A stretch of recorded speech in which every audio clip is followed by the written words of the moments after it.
Hola, buenas noches. Somos estudiantes de la carrera médico cirujano y partero del Centro Universitario de Tlajomulco, también conocido como CUTLAJO, de la Universidad de Guadalajara. Y esta clase va dirigida para el maestro, el doctor Sergio Valenzuela. Nuestro equipo está conformado por Ángeles Sotelo Gómez y Felipe Rico Vega. El tema de hoy será sistema digestivo enfocado en hígado y vías biliares. Siguiente. Comenzaremos hablando del hígado. Siguiente. Como introducción. Siguiente. Podremos hablar de su localización. La mayor parte de su masa se acentúa sobre las regiones hipocondríaca y epigástrica derecha, logrando llegar hasta el hipocondrio izquierdo en, en sus más grandes extensiones. Siguiente. Las características. Este es un órgano que pesa alrededor de 1,5 kilos. Este órgano es grande, consistente, de color pardo rojizo. Se desarrolla una serie de funciones metabólicas y cubre una síntesis que se dividen en tres categorías: la regulación metabólica, regulación hematológica y la producción de bilis. Este es un órgano que puede tener una longitud de hasta de largo de unos 12 centímetros, de altura unos 10 centímetros y de anchura también 10 centímetros. Siguiente. Ahora pasaremos a su función. Como ya había mencionado ahorita, sus funciones se pueden dividir en su síntesis se puede dividir en la regulación metabólica. El hígado es un centro esencial donde el intercambio de ciertos sustancias, como pueden ser los carbohidratos, lípidos y aminoácidos, son muy recurrentes y por medios deberán de ser controlados por el hígado. Toda la sangre procedente de las superficies que se absorben en el tubo digestivo entra al sistema portal hepático. A través de él fluyen al hígado. Dice, esta disposición permite a las células hepáticas extraer los nutrientes absorbidos o toxinas de la sangre, antes que ésta llegue a una circulación sistemática a través de las venas hepáticas. Las células hepáticas, que son los hepatocitos, estos regulan los niveles circundantes en el metabolismo y ajustan las necesidades de cada momento que se presenta en el organismo. Como por ejemplo pueden ser el exceso de nutrientes, es eliminado o almacenado, y en sus deficiencias son corregidas, movilizando las reservas almacenadas o poniendo en práctica las actividades de síntesis apropiadas. Las toxinas circundantes y los productos metabólicos residuales también son eliminados para su posterior inactivación, almacenamiento o excreción. Otra síntesis tenemos en la regulación la regulación hematológica. El hígado es el mayor reservorio, de sangre del cuerpo y recibe un entorno del 25% del gasto cardíaco. A medida que la sangre va pasando por las sinusoides hepáticas, que son, número uno, los fagocitos del hígado, estos eliminan los eritrocitos viejos o dañados, los residuos celulares o los agentes patógenos de la circulación.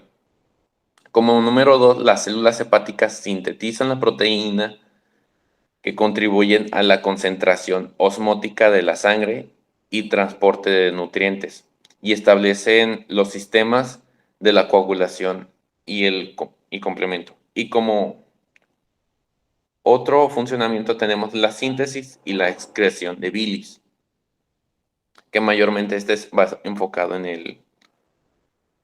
el sistema digestivo.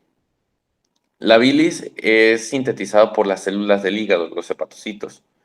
almacenada por la vesícula biliar y excretada a la luz del duodeno. Está constituida básicamente por agua con cantidades menores de iones, bilirrubina, que este es un pigmento derivado de la hemoglobina, y un conjunto de lípidos conocidos globalmente como sales biliares. El agua y los iones ayudan a diluir y tamponar los ácidos del quimo entra en el intestino delgado. Las sales biliares se asocian al quimo y hacen posible que las enzimas descompongan los lípidos por medio de las lipasas que las desintegran en aminoácidos grasos absorbibles. Siguiente. Ahora hablaremos un poco de la anatomía del hígado.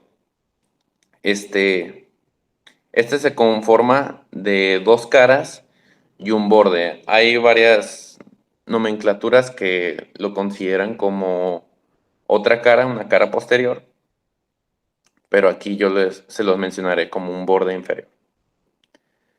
La cara diafragmática comprende la cara tradicionalmente designada anterosuperior y en la parte extraperitoneal de la cara posterior. La porción posterior de la cara diafragmática es gruesa y delgada progresivamente hacia la izquierda y está seguida por la inserción de la lámina o de la lámina inferior del ligamento coronario. La cara visceral, que es la parte que se encuentra en la parte posterior, comprende en la parte del hígado en su cara inferior y está revestida por peritoneo en su parte posterior.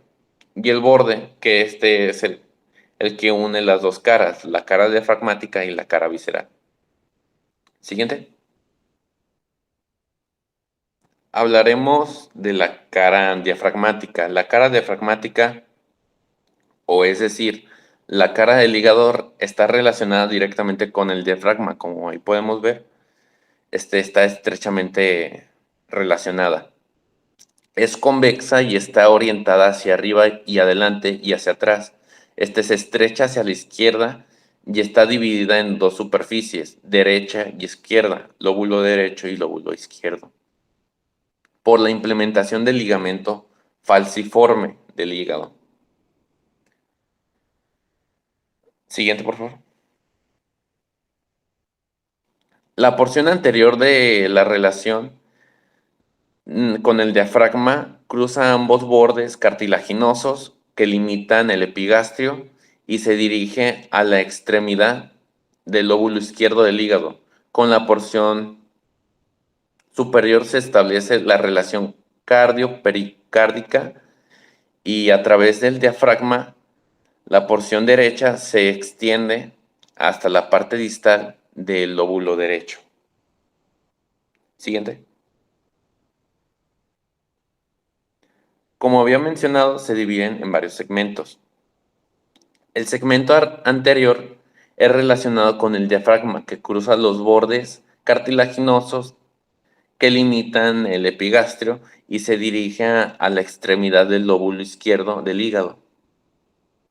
También está constituido por el segmento lateral, con la que se establece relación cardiopericárdica a través del diafragma. El segmento medial hasta la parte distal del lóbulo derecho. Y el segmento posterior en la cual se observa el área desnuda, gracias, que corresponde al contenido del ligamento coronario por encima de la hoja inferior.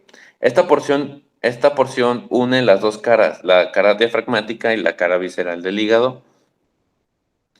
Se adelgaza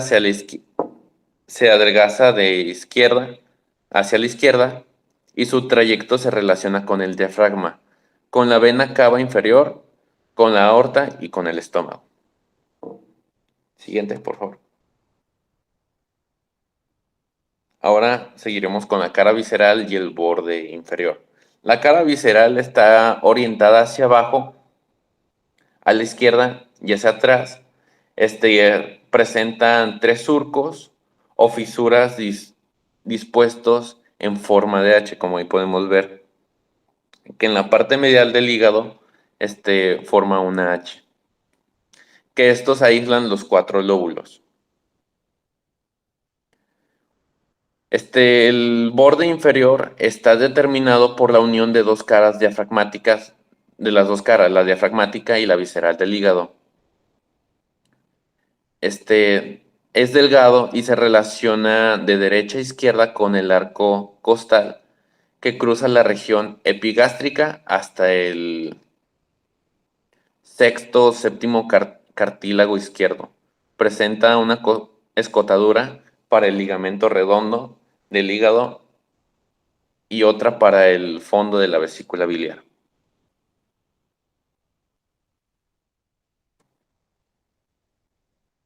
Siguiente.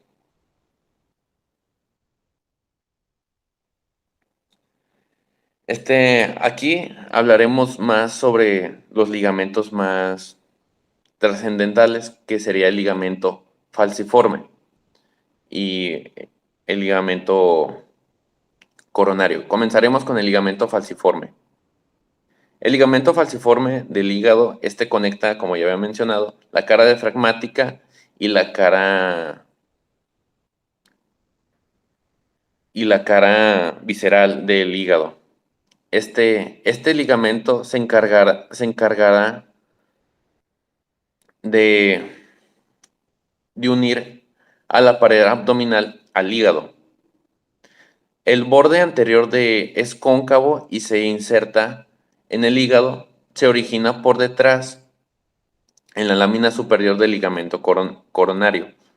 En la vena cava se prolonga hacia adelante y hacia la derecha de Sobre la cara diafragmática del hígado llega al borde inferior del hígado a nivel de la escotadura del ligamento redondo y se continúa rodeando a este último hasta el ombligo.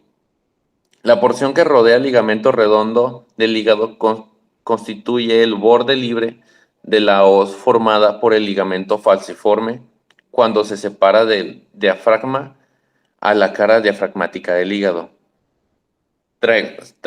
traccionándolo hacia abajo.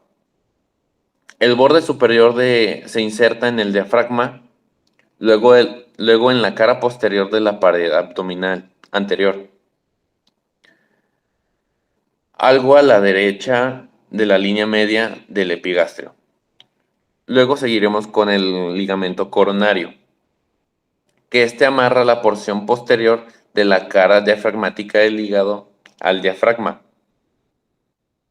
El ligamento coronario está representado por la flexión del peritoneo alrededor de una amplia superficie adherida al hígado.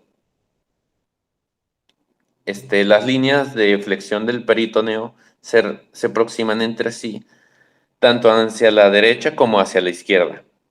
En ambos extremos del ligamento coronario se prolongan los ligamentos triangulares, uno derecho y uno izquierdo. La superficie de la adherencia proxima el peritoneo es el área desnuda, que es el segmento posterior, que es rodeada por el ligamento coronario. Siguiente.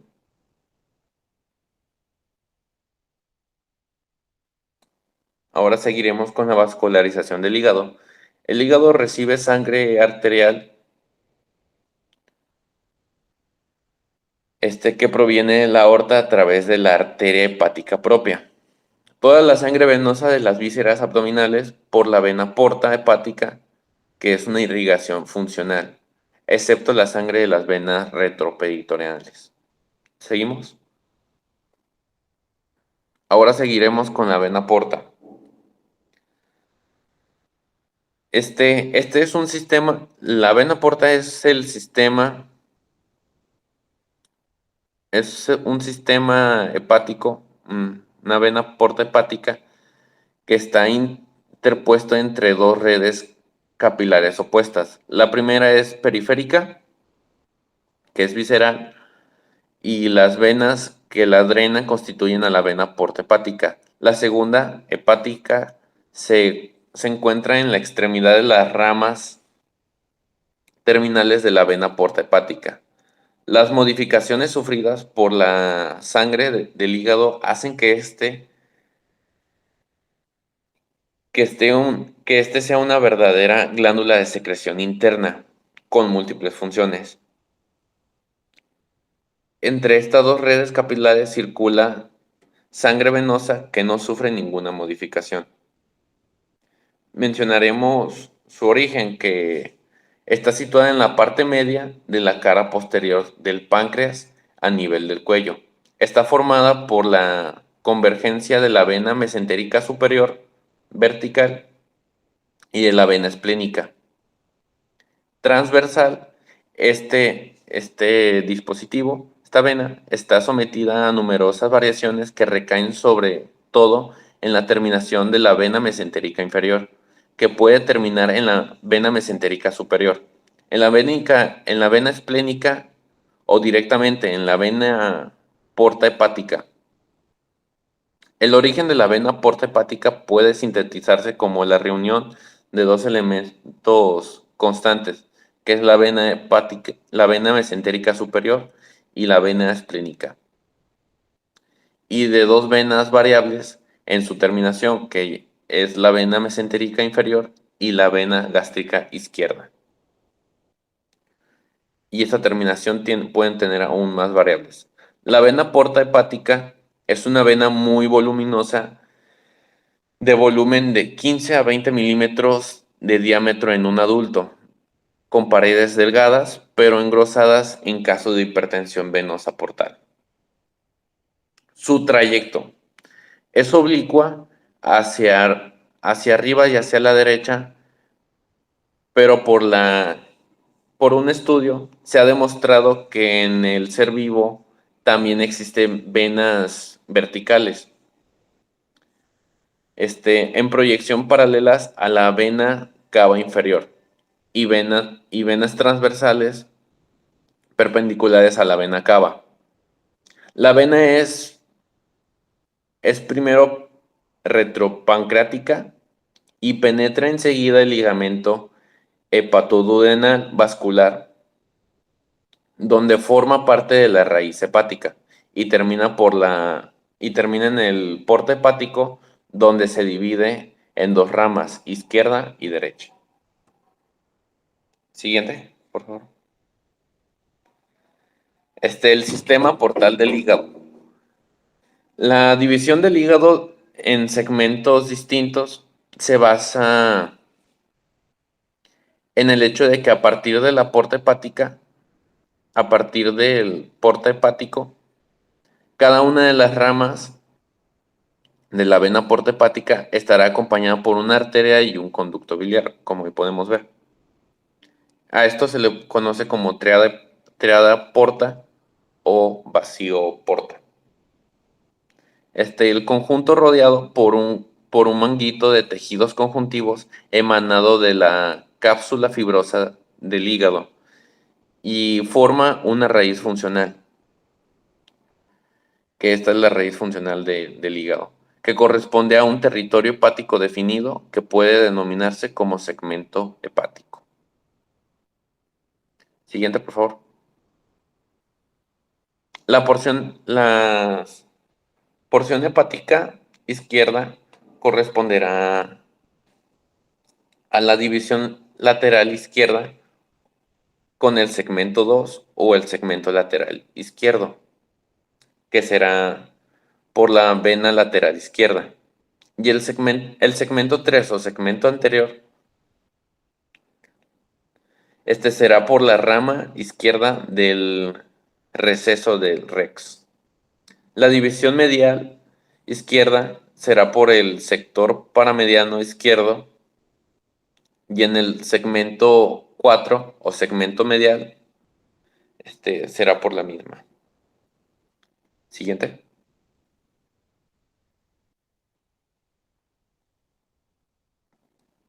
La inervación del hígado.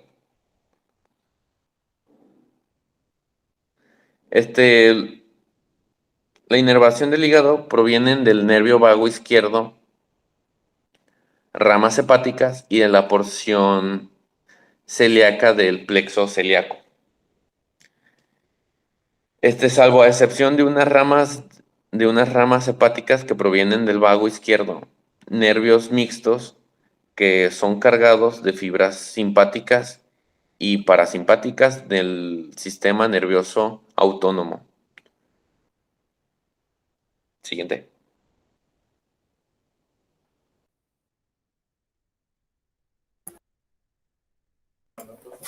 Muy bien, pues ahora vamos a continuar con la explicación de las vías biliares y como tal la vesícula biliar. Ok, la vesícula biliar es un saco membranoso de músculo liso. Este sirve para almacenar la bilis creada por el hígado.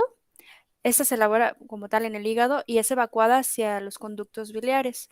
Es un órgano importante, pero no es indispensable para la vida. Está conformado por tres partes: un fondo, un cuerpo y un cuello. El cuello de la vesícula se va a continuar con el conducto cístico. El saco de Hartmann o infundíbulo, que va a ser la porción más distal hacia la vesícula, va a ser la prolongación del cuello de la vesícula.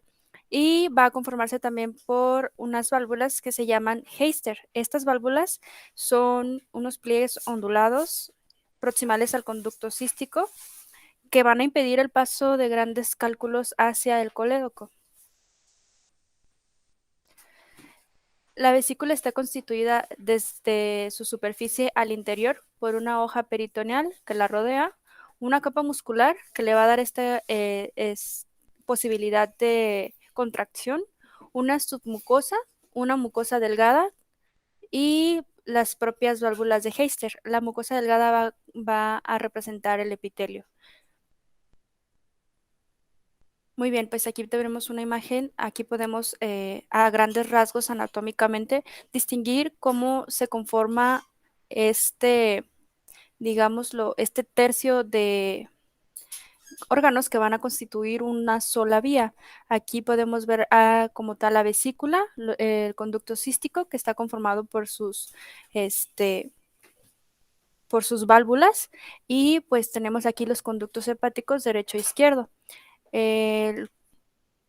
Este conducto que vemos aquí común, que va a desembocar entre entre los dos conductos, tanto el hepático como el cístico, se va a denominar colédoco, que más adelante lo vamos a mencionar. Aquí podemos ver también el páncreas, cómo interactúa también con este conducto, pero también podemos ver que de este lado tiene un solo, o sea, una conexión directamente con el duodeno. Esta se va a conocer como la papila duodenal menor, y esta va a ser la papila duodenal mayor, que más adelante lo vamos a explicar a fondo.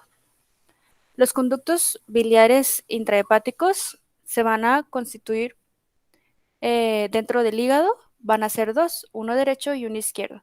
El derecho está formado por la unión de conductos segmentarios que se van a unir y van a formar conductos biliares sectoriales. Estos conductos biliares sectoriales van a recoger o van a drenar como tal la sustancia biliar en un ramo anterior que va a corresponderles a los segmentos 5 y 8. Un ramo posterior va a drenar los segmentos 6 y 7, y el conducto izquierdo, perdón, va también a formarse por la unión de los conductos segmentarios y va a derivarse a un conducto biliar sectorial. Se va a dividir en un ramo medial que va a drenar el segmento 4 solamente, y un ramo lateral que va a drenar los segmentos 2 y 3. Aquí tenemos un diagrama de cómo se divide el hígado por porciones, y pues así como tal, por las porciones que le corresponden, también va a drenarlo por secciones. Los conductos biliares extrahepáticos va a ser el conducto cístico. El conducto cístico la primera parte se le va a denominar sifón por estas partes tortuosas que tiene, que le sirven como para regular el paso de la bilis. Eh, esta parte espiral y se va a posteriormente conectar con una parte lisa, que esta posteriormente se va a conectar con el colédoco, o sea, lo vamos a poder dividir en dos partes, la parte espiral y la parte lisa. El conducto hepático derecho e izquierdo forman un conducto hepático común, que lo tenemos aquí de este lado.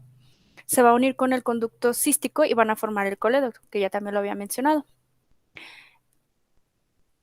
El colédoco mide aproximadamente unos 4 a 8 centímetros. Tiene 4 porciones, una porción supraduodenal, una porción retroduodenal, una porción retropancreática, que a veces esta va a perforar el páncreas y se va a denominar intrapancreática, y otra porción intraduodenal o la porción terminal. Esta va a drenar en la segunda porción del duodeno, en la carúncula mayor o papila duodenal mayor, que también vamos a conocer como ámpula de Vater. La papila duodenal menor es accesoria del páncreas, como les mencionaba, es directa del páncreas. Va a estar arriba de la ámpula de Vater y va a ser directa del páncreas hacia el duodeno.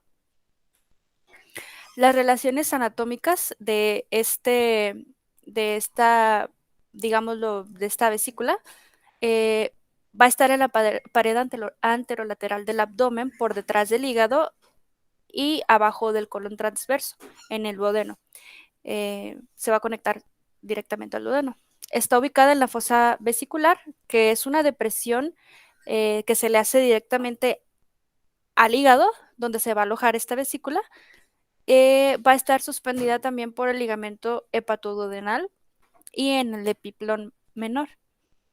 La palpación vesicular, o más bien la exploración física para hallar la vesícula biliar, es el signo de Corbusier-Terrier y es como tal la palpación directa de la vesícula. Esta la podemos encontrar por debajo del noveno cartílago costal en pacientes obviamente delgados. En pacientes un poquito más con peso elevado no la podemos palpar por ser un poco, porque solo se palpa el saco, no se puede encontrar en todos los pacientes. En relaciones anatómicas encontramos que estos conductos van a formar dos grandes, o bueno, dos importantes triángulos, el triángulo de Calot y el triángulo hepatocístico. El triángulo de Calot está constituido por el propio conducto cístico, el conducto hepático y la arteria cística, que aquí lo podemos ver, es este triángulo pequeño de color rojizo. Y el triángulo hepatocístico se va a conformar por este conducto cístico, el conducto hepático común y el borde inferior del hígado, que lo podemos ver aquí. Ese sería el borde inferior del hígado y ese es el conducto hepático común y ese es el conducto cístico. Es también conocido como el triángulo de Boudet.